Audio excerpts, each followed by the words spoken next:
Welcome back to Mondays with the Maestro. I am Carlos Calmer, the music director of your Oregon Symphony, and you are at Artslandia. So if you have a question for me about this show or in general, please send it to info@artslandia.com. I look forward to hearing from you. Today, I want to talk to you about the emotion joy, or happiness if you will. I want to try to show you the power that music may have in our lives at all times. For the past 3 months, we have been living with severe changes in our lives. The worry about health is overwhelming. The anxiety about what the future will bring is equally disturbing.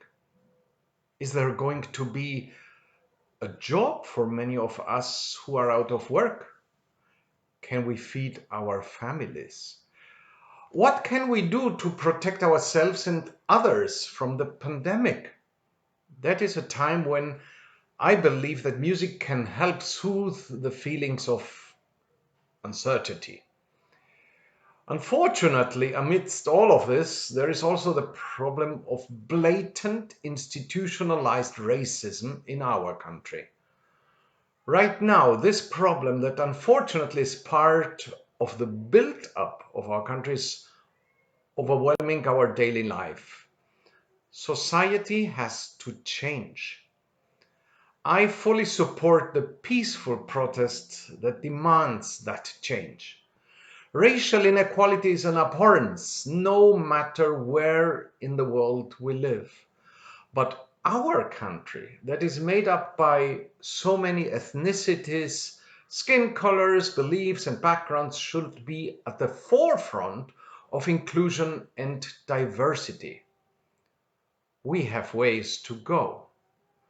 Since dialogue about this problem seems to be tremendously difficult, let us all turn to the joy of music. Let us listen to amazing music that conveys joy. And after that, let us start talking. The music will have done its magic. So this afternoon, I want to talk to you about music that conveys joy. Of course, there is music that speaks specifically about that, and I'm sure we are all on the same page thinking about the piece in that regard, which is the Ode to Joy in Beethoven's Symphony Number 9. I guess we all have right now this duh moment.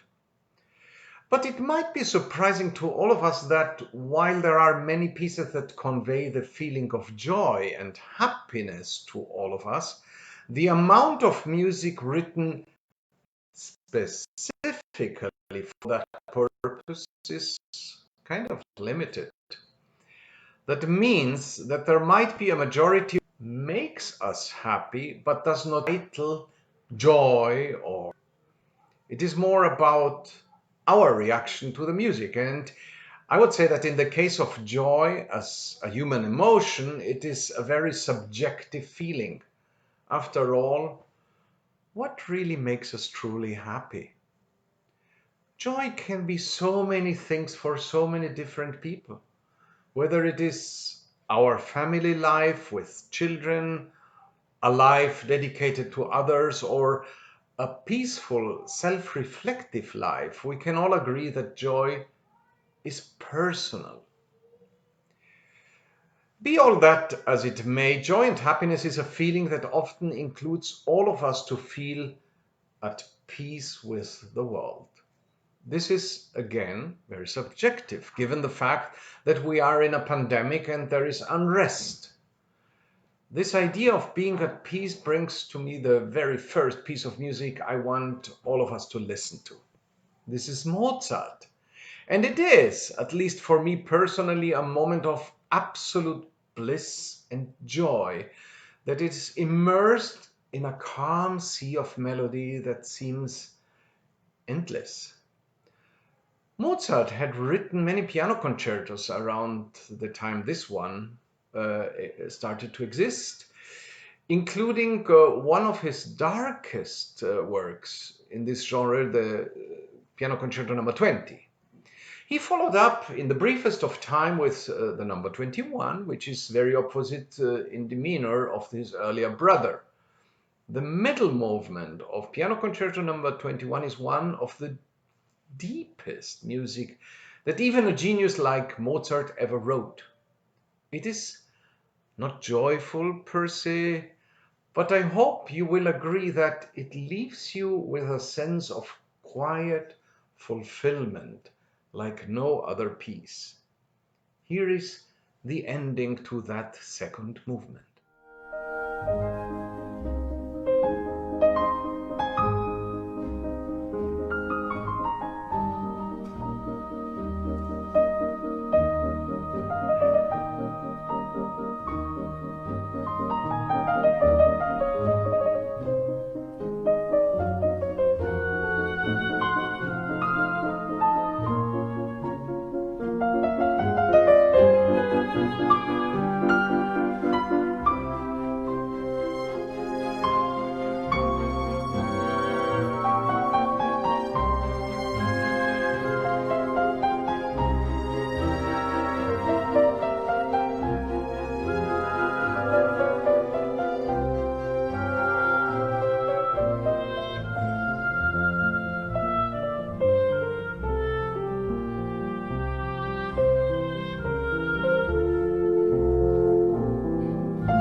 What a quiet, thoughtful beginning to the joy-themed happy hour on Artslandia.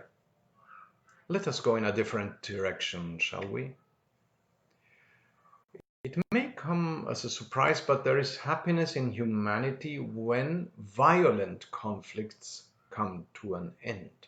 When you are an observant of a war, the feeling of relief can be very deep.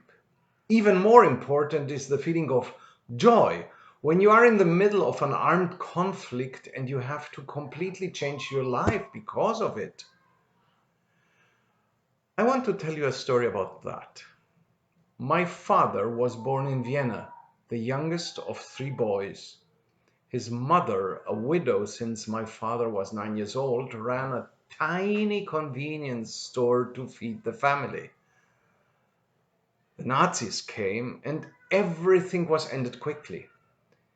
Everybody who had Jewish blood, like my family, had to run for their life. My father and his mother and his brothers as well, they all escaped the Nazi horror. But they fled independently from each other, not knowing even where to go and certainly not knowing whether and when they would be reunited. The miracle of actually reuniting happened nearly 2 years later in a country far away that they had never thought about, Bolivia. La Paz, the capital, is where my parents witnessed the end of the war. Being reunited was the first real joy for my dad amidst the turmoil of war. The end of World War II was the second joy. Those times did not bring with themselves a piece of music joyful and happy that I could present to you. Too many lives were lost in World War II. The world was burning. So let me turn the clock back and by contrast tell you a story of a war's end that might make you smile because of what happened, artistically at least. The Austrian succession wars ended in 1748 1828. A year later, King George II of Great Britain wanted to celebrate in style and ordered music to be written for the occasion of the royal fireworks. The composer of that piece was the very popular Georg Friedrich Händel. It was one of the biggest cultural events ever witnessed at that time. Tickets were sold to the public. 12,000 people attended, causing an enormous traffic jam in London. The king himself had insisted in omitting string instruments, only winds and percussion were allowed.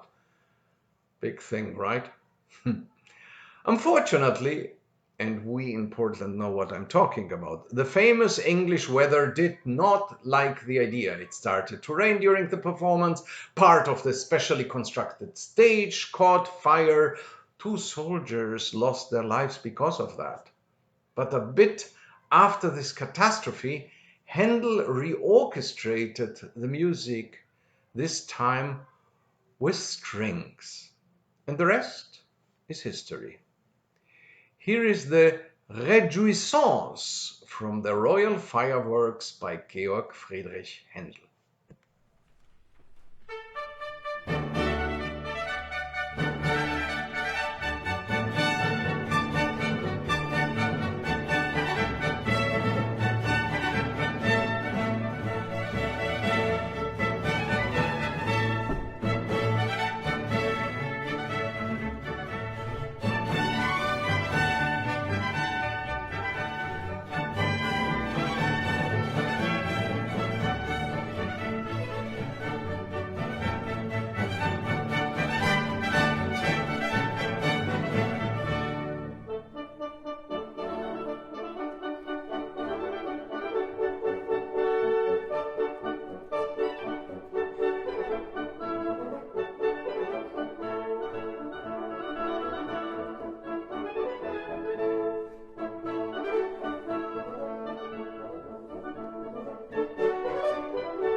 You are watching Artslandia Happy Hour, and my name is Carlos Kalmer. I'm talking to you about the emotion, joy, happiness. One thing that makes me happy is contact with nature. We Oregonians have, of course, a very special relationship with nature. We are considered to be outdoorsy people as soon as the weather is bearable, and sometimes not, we venture out into woods, mountains, beaches, etc. I have spent my entire life living in cities, all of them a fairly decent size. And through the now 35 years I have worked as a conductor, I have visited plenty of cities in other continents aside from many cities in the US.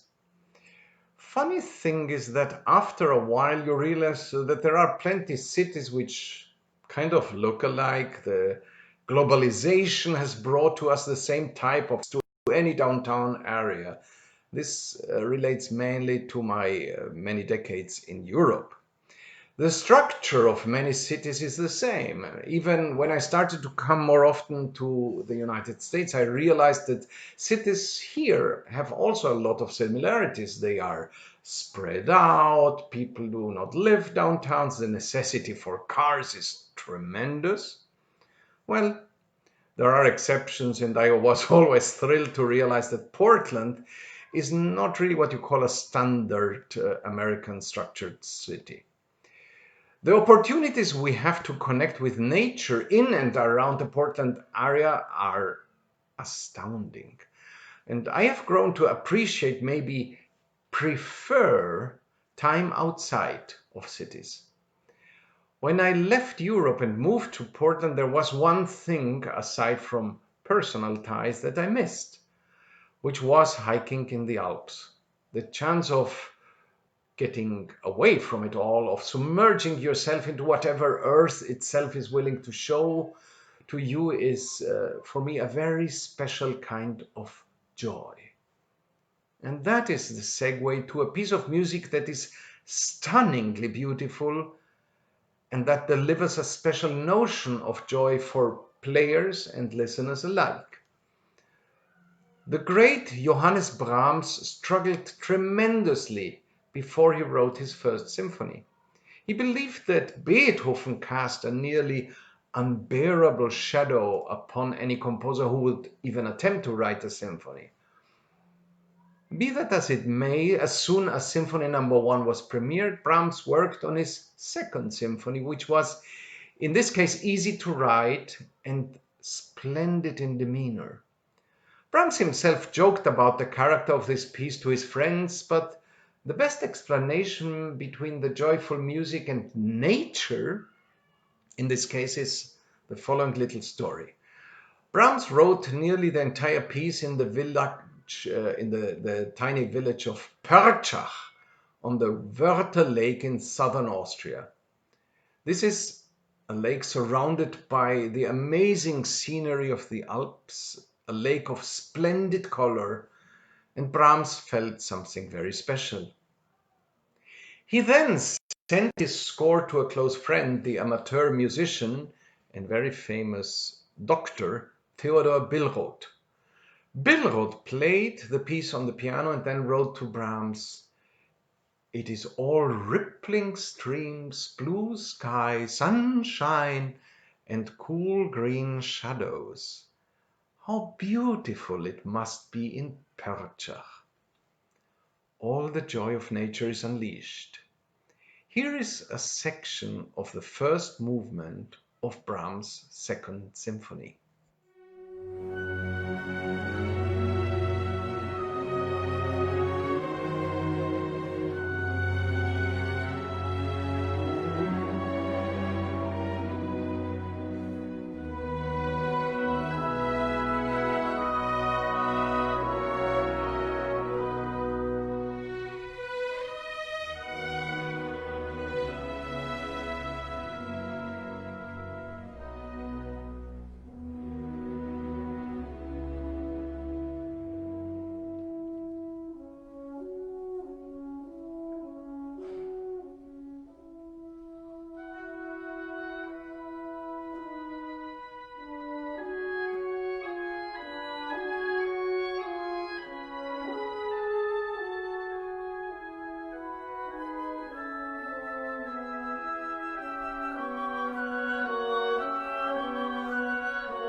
This is Artslandia Happy Hour with the Maestro.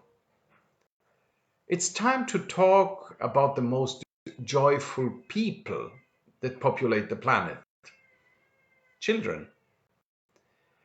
Have you ever looked at young children, and this happens especially when you have children of your own, and your heart was full of joy at the sheer sight of them? Isn't the sound of children laughing or babbling away like celestial music? I can imagine that one of the reasons for this special notion about children is due to the fact that children are innocent creatures. They come to this world with a certain purity, and we as humans try to accompany them as well as possible so they can grow like a strong tree without too many side branches.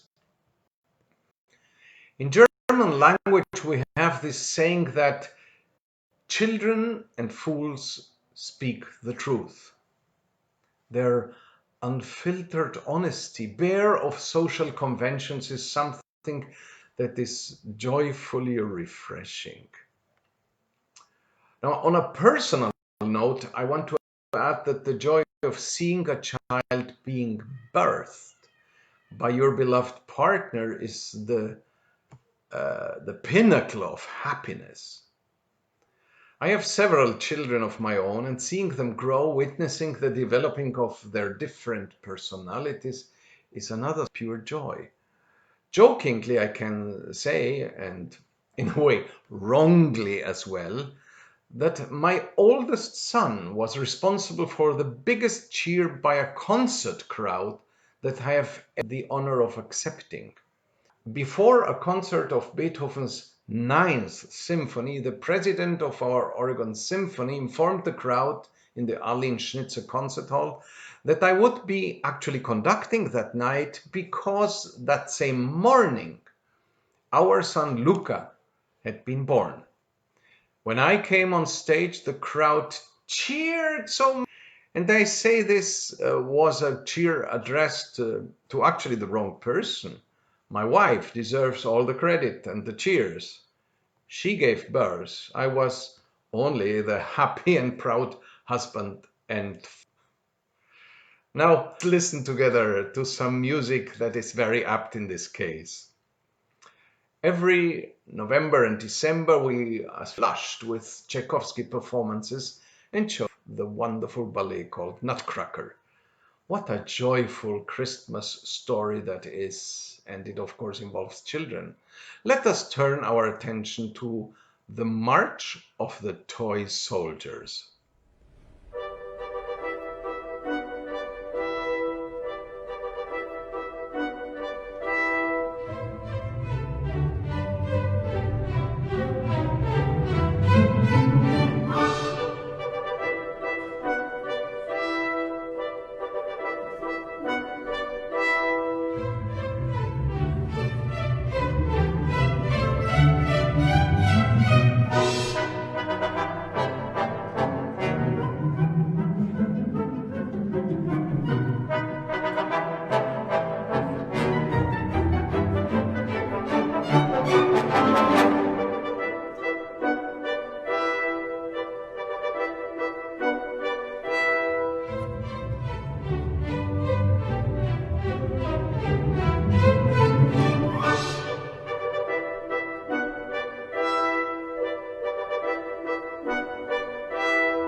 if on this late afternoon at Artslandia happy hour we can agree that joy and happiness are the same, at least at times, then the definition of happiness by Gautama Buddha comes to my mind.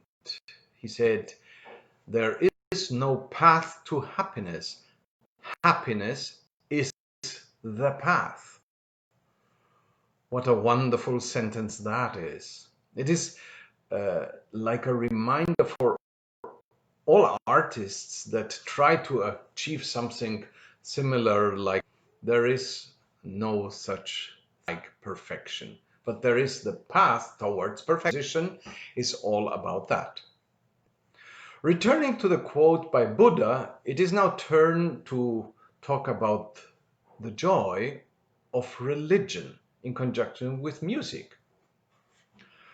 We live in a country that propagates freedom of religion. There are more forms of worship and distinctive congregations here than in any other country that I know.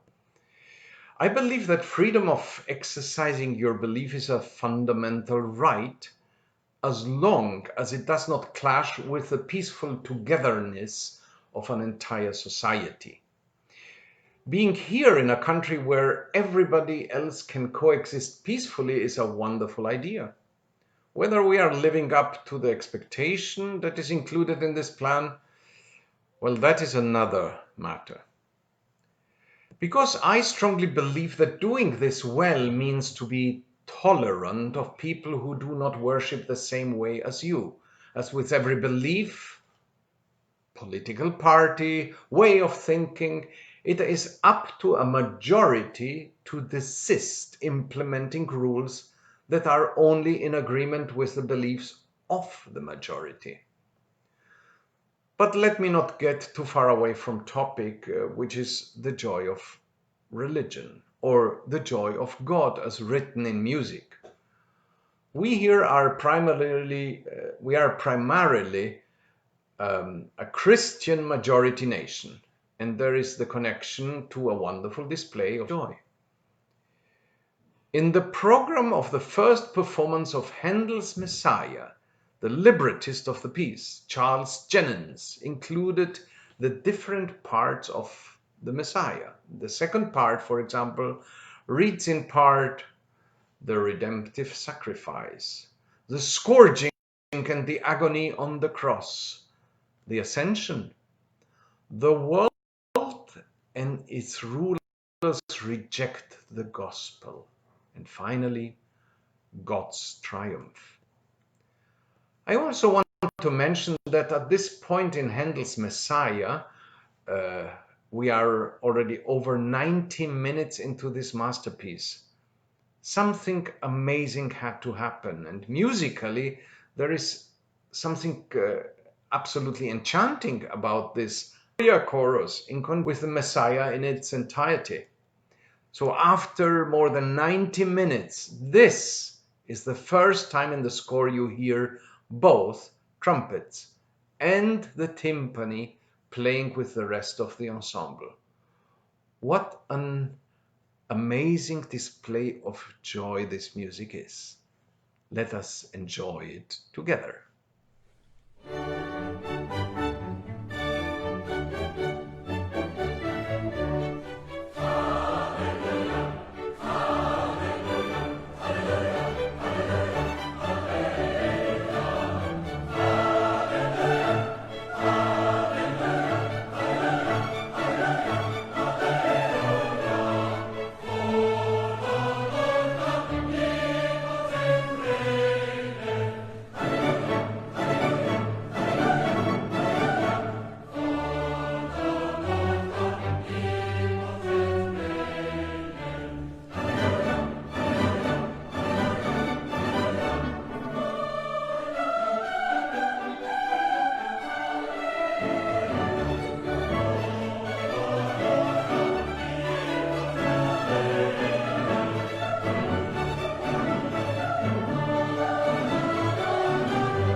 Since we are in heaven in this afternoon, let us stay and celebrate joy in another way, heavenly way, if you will.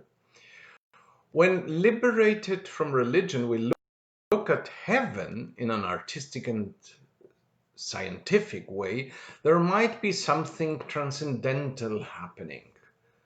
Planets have a quality of beyond. In that sense, some of the movements of Holst's planets are a true gem. They bring something philosophical, something humorous, and something like a whirlwind into such a wonderful display of artistry by the composer. Only one movement of Gustav Holst's planets is truly joyful, and it is aptly named Jupiter, the bringer of jollity.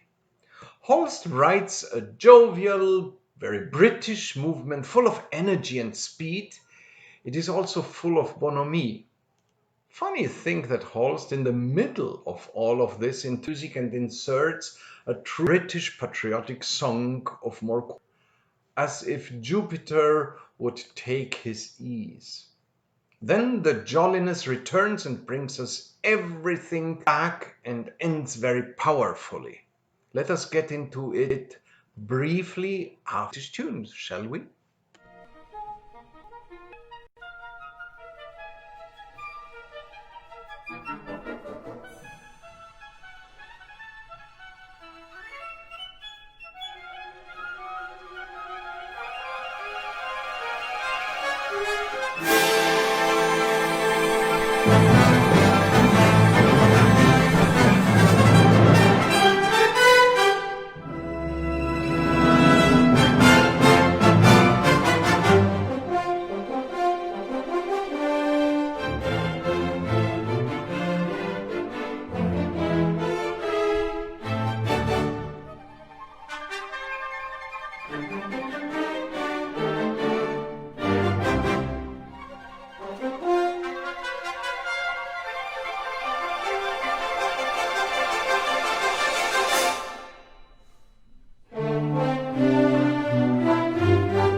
You are in Artslandia Happy Hour with the Maestro. I'm Carlos Calmar.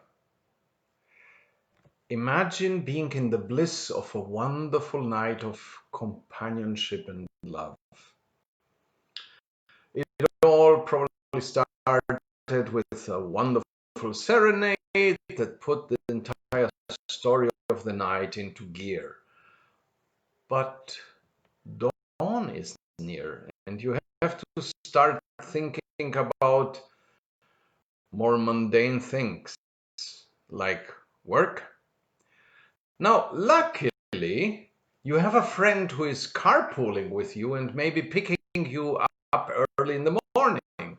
For you personally, this is such a joyful night that you do not want it to ever end. But reality in form of your friend kicks in, and there is something that in Spanish is called alborada, which means. Now, haven't we all lived through a situation like this at some point? Maurice Ravel wrote a really difficult piano piece titled Alborada del Gracin's Dawn of the Jest. Everything that I described before as well as I could is described by Ravel with a sense of irony. The piece even anything that resembles a sarcastic. Here is the last part of Alborada del Gracioso by Ravel in the orchestra by the composer.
This was joyful Ravel on this afternoon happy hour on Artslandia, where I talk to you about the emotion of joy. Now we have touched the topic in the sense of calm joy, religious joy, planets, and children. And I think it's time to look at how joy and happiness can break barriers and annihilate any form of feelings you might have had just minutes before. I guess you know what I'm talking about. Imagine, for example, having a hard time paying your rent. The worries about your financial future are substantial. But then out of the blue, on a whim, you buy a lottery ticket and you see that you have just won a six-figure chunk of money. What a burst of joy that must be! Let's stay a little bit more serious. Imagine the joy if your spouse or who was deployed in a foreign country suddenly enters the room without telling you before that he or she is coming home. The feeling of joy in a case like that can rip your heart out. Sometimes in music, a composer can achieve exactly such a feeling that bursts out of nothing, so to speak, in an unannounced way. So picture a classical symphony. Lots of them have a slow introduction. They set up what it is about to come. It is quite rare that a symphony just does not allow you to sit down, but just overwhelms you with something very positive.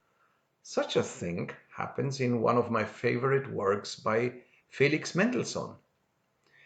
Mendelssohn was working on two symphonies at the same time. Both of them have a relationship with a country Mendelssohn traveled to. Both of them are absolute masterpieces. If you want a longer piece, if you want to include some somber tones and you long for the drama of a rugged landscape by the sea, well, just go to the Symphony Number 3 by Mendelssohn. There is by introduction in the first movement, keeping everything in a, I would say, traditional way. But if you want to hear something that is bursts into with energy and joy, music that is like a bright light in a world that might be there, then you want to hear Mendelssohn's symphony, his Italian symphony. Mendelssohn here does not waste any time with introduction or so. He enters the room and spreads happiness. Here is to that symphony.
This is Happy Hour on Artslandia.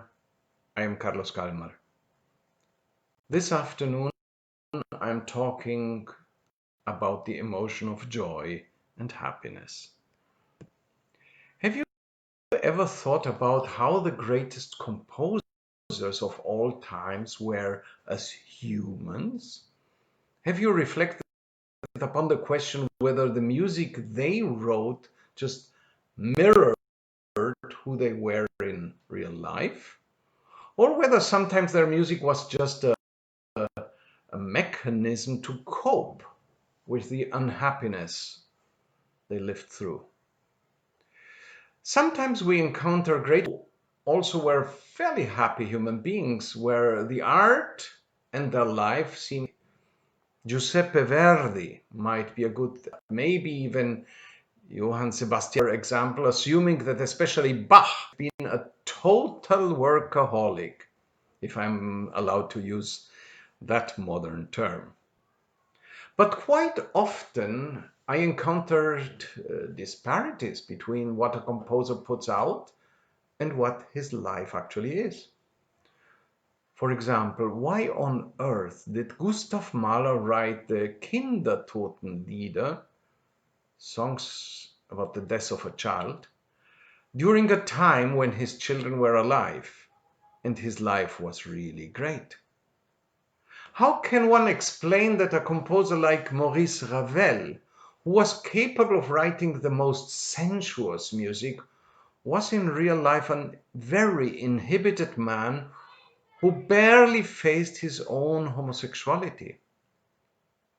Is it even possible to understand a genius like Mozart, who wrote music that is not only beautiful but also includes so many meaningful layers, whilst the person Mozart was a player and a gambler at times? Or, when it comes to beauty and genius, why did it happen that Franz Schubert managed to write the best art songs we know, excelled in string quartets, symphonies, and other many works, but was a tormented soul that died fairly unknown and never left deep poverty during his lifetime? There are many stories like those. Funny thing to me is that one of the most joyful composers had actually a very successful life, was famous, respected, and adored, and his output of 104 symphonies reflect that. One negative aspect of Joseph Haydn's life was his marriage to a woman who did not even care, let alone understand anything about music. Haydn is, at least to me, one of the best writers of joyful classical music.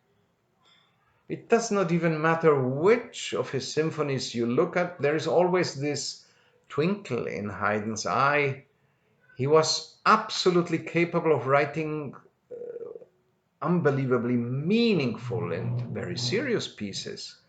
Just look at many slow movements, both in chamber as well as in orchestral music. But overall, he ends so many of his symphonies with this happy, joyful humor that make all of us just smile. Here, for example, is the second part of the so-called Surprise Symphony by Joseph Haydn, last movement.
Now it is time to talk about the most famous piece of all times here at Artslandia Happy Hour, Beethoven's Ode to Joy.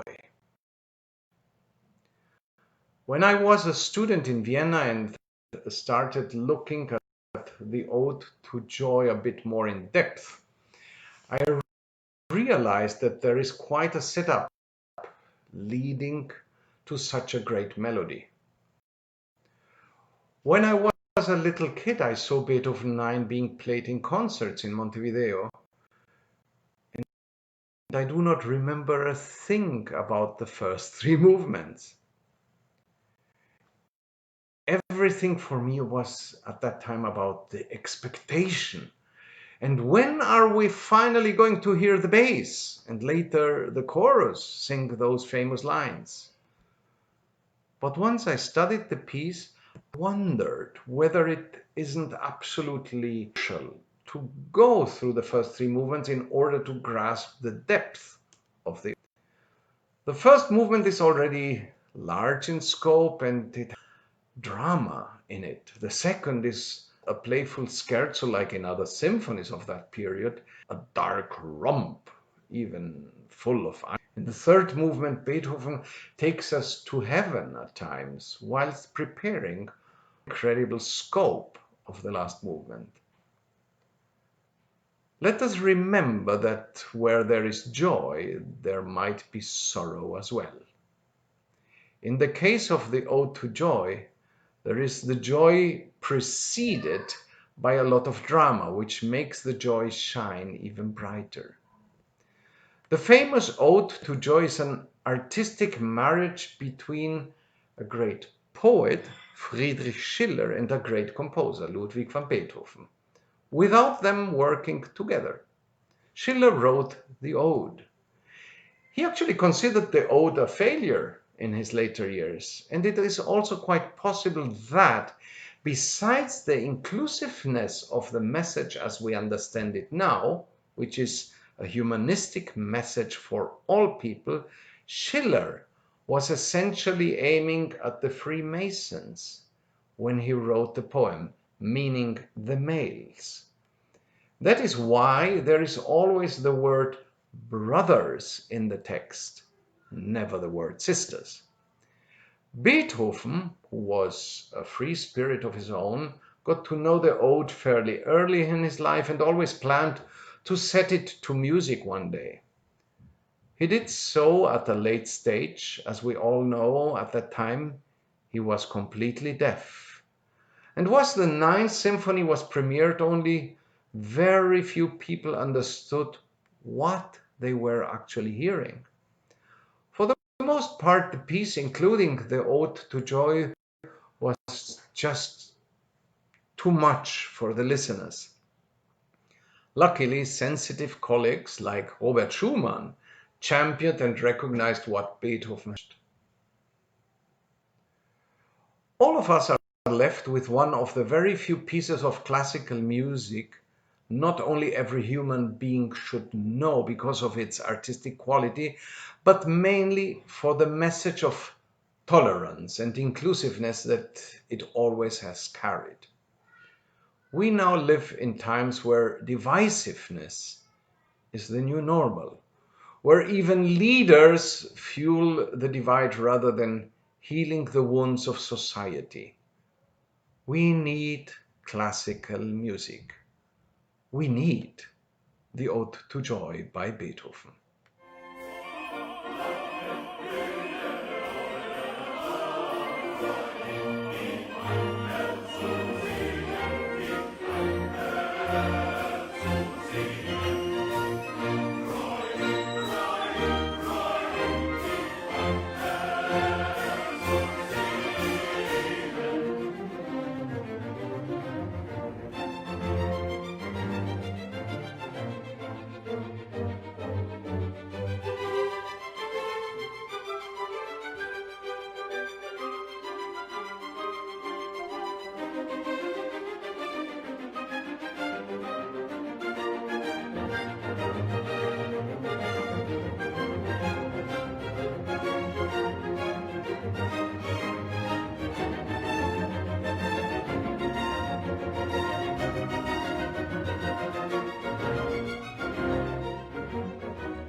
Let me end quickly with some joyful lightness. Let us together see how a French composer transforms a very serious Greek mythology into a farce.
Make sure to tune in every weekday at 5 p.m. at Artslandia Happy Hour. I remember that a week ago I announced my colleague Joe Kai to be here for you the next evening at 5, but unfortunately that was postponed because we wanted all to recognize the voices of Blackout Tuesday and of course of Black Lives Matter. So it is now my pleasure to tell you, please turn in tomorrow at happy hour. Joe Kai will be with all of us. We at the Oregon Symphony are all about helping our community heal. It is our mission to provide you with great artistry and the most amazing support at all times. Once again, thank you for joining me tonight for Mondays with the Maestro. I look forward to next week, where we will explore together the feeling of fear. If you have me, please send it to info@artslandia.com. I look forward to hearing from you.